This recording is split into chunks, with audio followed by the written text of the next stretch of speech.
Okay, give this a little bit because I know it seems to kind of like catch before the video actually catches up to the voice. I want you to make sure you can see the screen. It says L24 Augmented Matrix.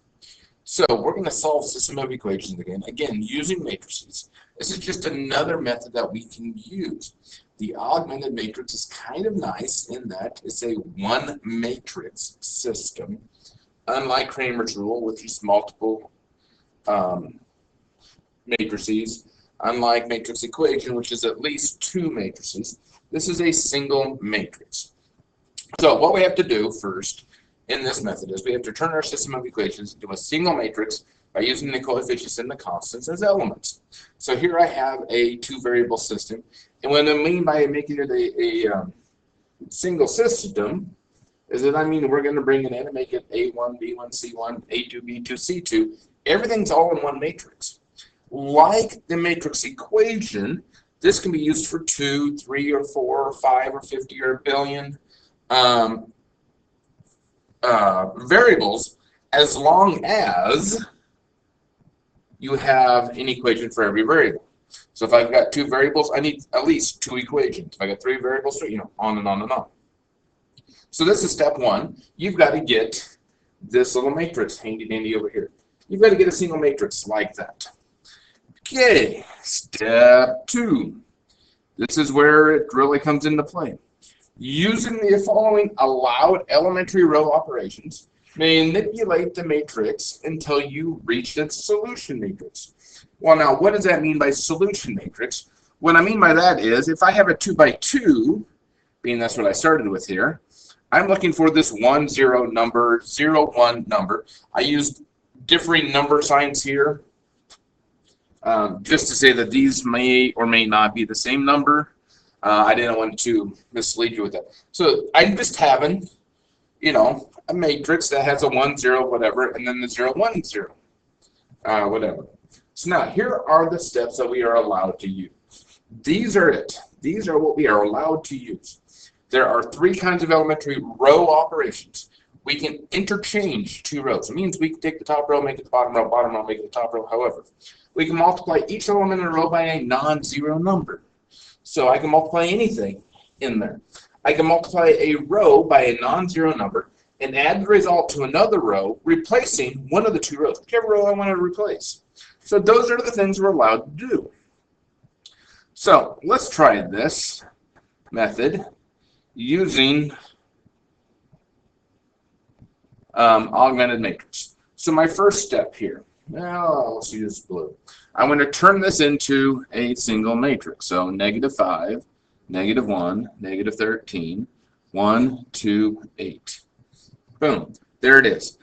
Remember what I'm going for. I'm going for a 1, 0 number, 0, 1 number. Okay, so that's the first thing I want to do. I notice there is a 1 in the bottom of this, in that very first column. Notice that first spot right there. That's a 1. Really would like that in that top spot. So what I'm going to do is I'm going to swap row 1 and row 2. And this is kind of the way I do this. Remember the flow approach from geometry? Kind of do it the same way. I have a matrix. I have an arrow. On that arrow, I say what I'm going to do, and then I can redraw my matrix. So now I'm going to get a 1, 2, 8, -5, -1, -13. So there's my new matrix. All I did was swap rows. I'm allowed to do that. Now, what we're told is I can multiply any matrix by a value, or I can multiply any matrix by a number and add it to a different matrix, into a different row, and replace one of those rows. So what if at this point right now, I take 5 times row 1, add it to row 2, and stick in place of row 2. Okay, that's kind of my symbol while I'm going to go there. So what that means is 1, 2, 8. I'm going to multiply those three numbers by 5 and add them to the row 2 from the matrix above, and then do that. So 5 times 1 is 5, plus a -5 gets me a 0. 5 times 2 is 10, plus -1 gets me a 9. 5 times 8 is 40, plus -13 is a 27. There I have my new matrix. Now, I noticed those in the bottom there, 0, 9, and 20, those are both divisible by 9. So, but I can't divide. That's not one of the options. But I can take row 2 and multiply it by, say, 1/9. So if I do that, I get 1, 2, 8, and I get 0, 1, 3. Now, we refer to this as being in row echelon form.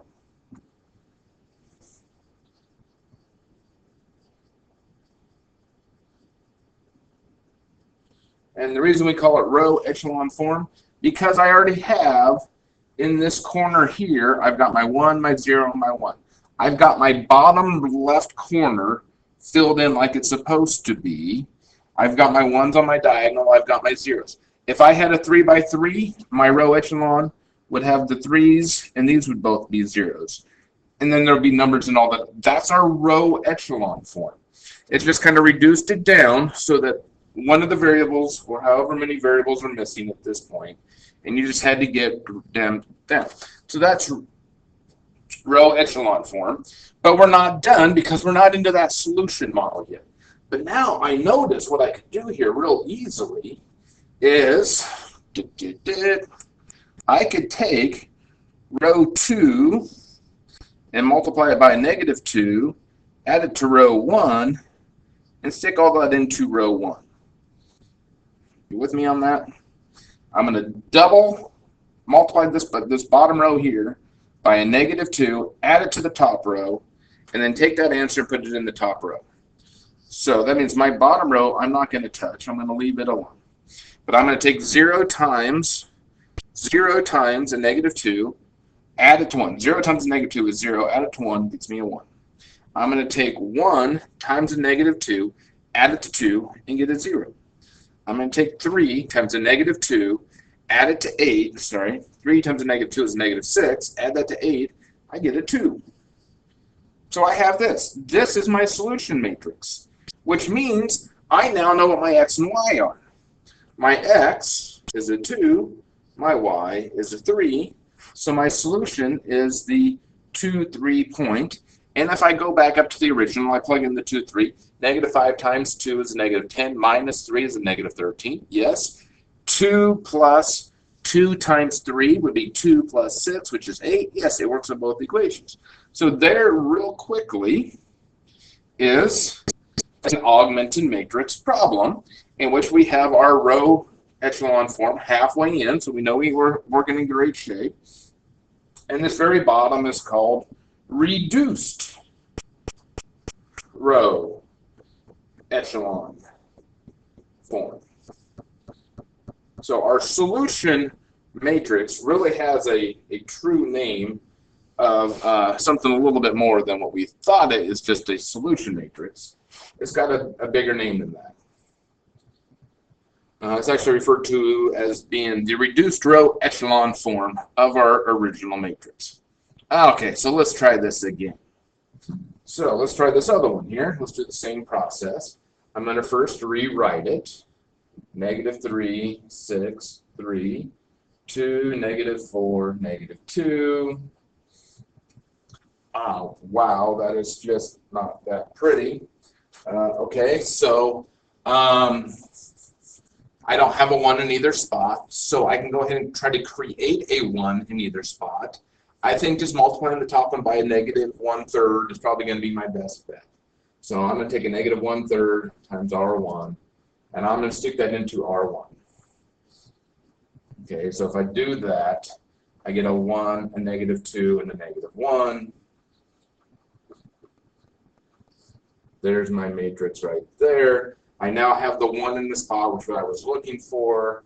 I now see what I could do is if I want this first spot here to be a 0. So if I take -2 times R1 and add that to R2, that's going to give me that 0 in that spot there I was pointing at. Yeah, I think that's right.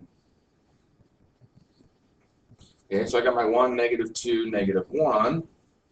And so 1 times -2 is -2, plus 2 is 0. Negative 2 times the negative 2 is positive 4, plus negative 4 is 0. Negative 2 times negative 1 is a positive 2, plus negative 2 is 0. Now isn't that interesting?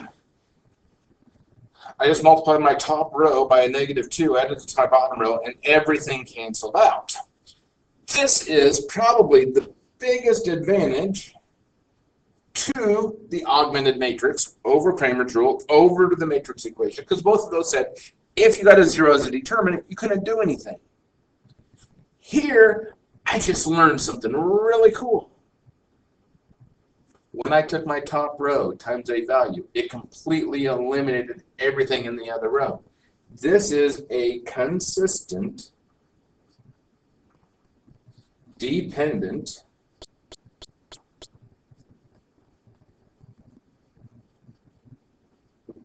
system of equations. In other words, I have the same line. I have an infinite number of solutions.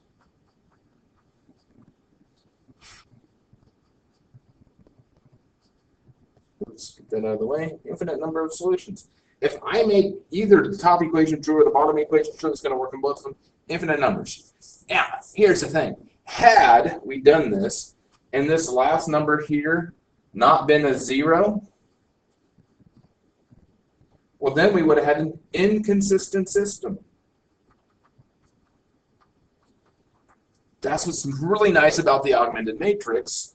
When I kept telling you, hey, we're going to have to find a different way, this way here is one of those other ways that will get you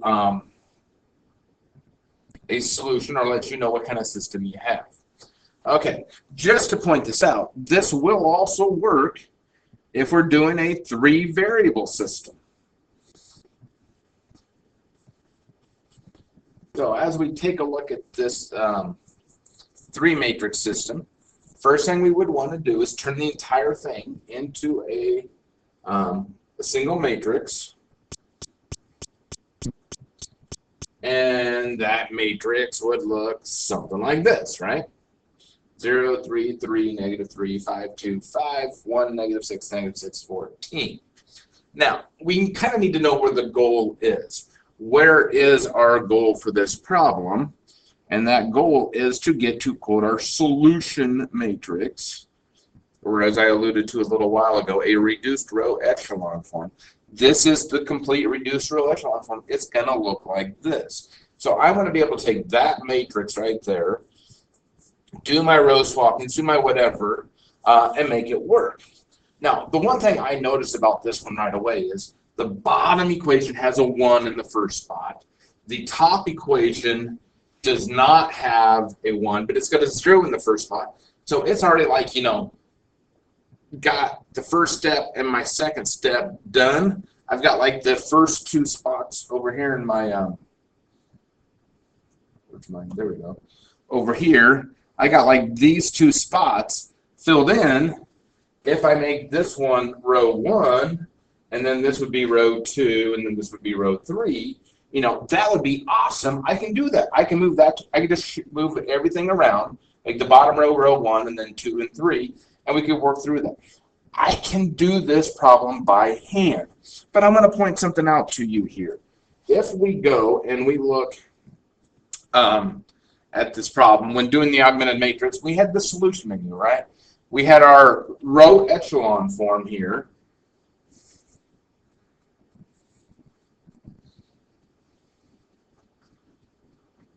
But then we also have what I said before, that the solution matrix real name is a reduced row echelon form, meaning the 1, 0, 0, 1 number, or in the case of our other one, the 1, 0, 0, 0, 1, 0, 0, 0, 1 number.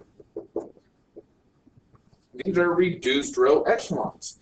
So guess what? If you go to your calculators and you take a look, in the TI, under the matrix menu, under the math menu tab, if you scroll down, you will find our handy dandy little RREF, and then you just have to tell it to do the matrix Or you have the option of having the calculator kind of do these row swaps for you.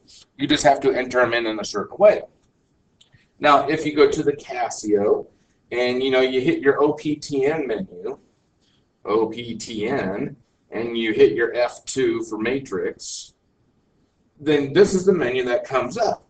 If you happen to hit F6 for that little arrow there, this is the other matrix that comes up. And notice sitting right there at F5 is RREF. In other words, the calculator will go through the process of reduced row echelon form and turn your matrix into a reduced row echelon problem if it's capable of doing so. Kind of cool. So if we go back, I strongly encourage you to pause the video a second and get this matrix in as matrix A. It's a 3x4 matrix. Stick it into matrix A. Yeah, I'll wait for you to put it in the calculator. Oh, no, don't worry. You don't have to pause the video. I'll just be here waiting for you to do that. Okay, I figured if you pause the video, you heard that. Anyway, okay, so I stuck it in the calculator. Now, all I had to do was tell it to do a reduced row echelon of matrix A, and this is what it gives me. Boom. All the row work that I had talked about basically by hand, it created that matrix. So in other words, that tells me my X is 8, my Y is 7, and my Z is -8. I'll let the calculator do the heavy lifting for me. But it's one of these, I could do this by hand if I wanted to. Okay, so that's our lesson 24 on our